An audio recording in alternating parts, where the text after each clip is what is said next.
నీరుగంటి శశికళ, నీరుగంటి యోగేష్ మా తమ్ముడు మా అమ్మ 2 years కిందట 1.5 కిందట మా తమ్ముడు ఒకళ్ళ దగ్గర డబ్బులు తీసుకున్నారు. 15,000 తీసుకున్నాక మా తమ్ముడు నెలకు చొప్పున 4,000 రూపాయలు కట్టిండు. 5-6 నెలలు కట్టిండు. కట్టినాక తర్వాత వాళ్ళు పెట్టే టార్చర్ కి మా తమ్ముడు ఇక్కడ లేడు. హైదరాబాద్ వెళ్ళిండు. హైదరాబాద్ వెళ్ళినాక మా అమ్మ ఇక్కడనే ఉంటుంది. మా అమ్మ ఇక్కడనే ఉన్నాకట మా అమ్మని ఇంటి మీదకి వచ్చి తిట్టడం కొట్టడం అలా చేసి మా అమ్మని ఇంటికి తీసుకెళ్లి బట్టలు గాని బాసన్లు గాని తోముపించుకోవడం జరిగింది. ఇట్లా 7 నెలలు అవుతుంది. ఆ బాధ భరించలేక తిట్లకు మా అమ్మ అలా చేసుకొని నాకు ఫోన్ చేసి చనిపోతా నీ బతికెందుకు ఇట్లా చేపిస్తురు నన్ను అని ఇకారం అయిపోయింది అని చనిపోయింది. మా అమ్మ ఊరేసుకొని శ్రీనివాస్ దగ్గర తీసుకుంది పైసలు. మేము అసలు తీసుకుంది 15,000, 100కి 10 లాగా ఇచ్చిండు. నెలకు 4,000 రూపాయలు మా తమ్ముడు నెలకు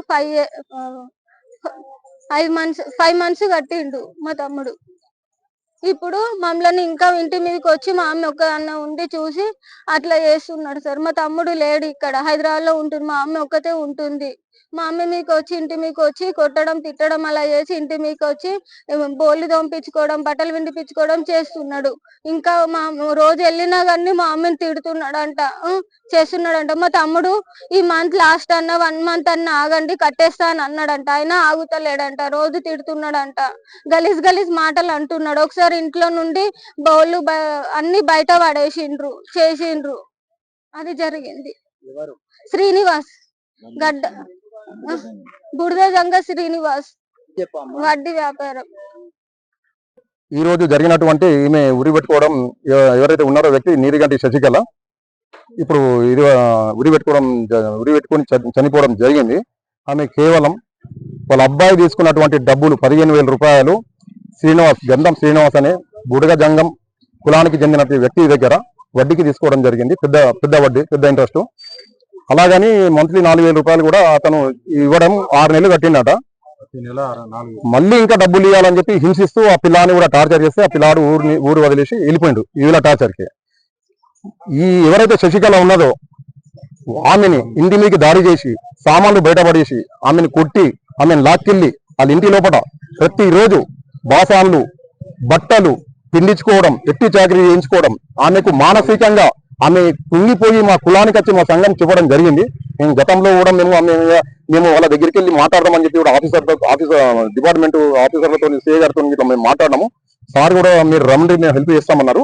ఈ వనభోజనాల తర్వాత మేము కూర్చొని మాట్లాడదామని చెప్పి మేము అనుకున్నాము. అంతట్లోనే ఈ రోజు ఆమెకు ఏం అనిపించిందో కానీ అలా కూతురికి విషయం చెప్పేసి కేవలం ఈ శ్రీనివాస్ చేయడం వల్లనే ఈ బుడగజంగం ఒత్తిడి శ్రీనివాస్ ఇంటికాడ బట్టలు వినడం, బాసాలు తోమడం, ఇవన్నీ చేయడం ఇది నాకు భరించలేనంత శక్తి లేదమ్మా, తిట్టడం అని అది అయితే లేదు, నేను ఈరోజు చనిపోతున్నా అని చెప్పి ఈ లైవ్ లో ఆమె మాట్లాడి ఊరి పెట్టుకొని చనిపోవడం జరిగింది.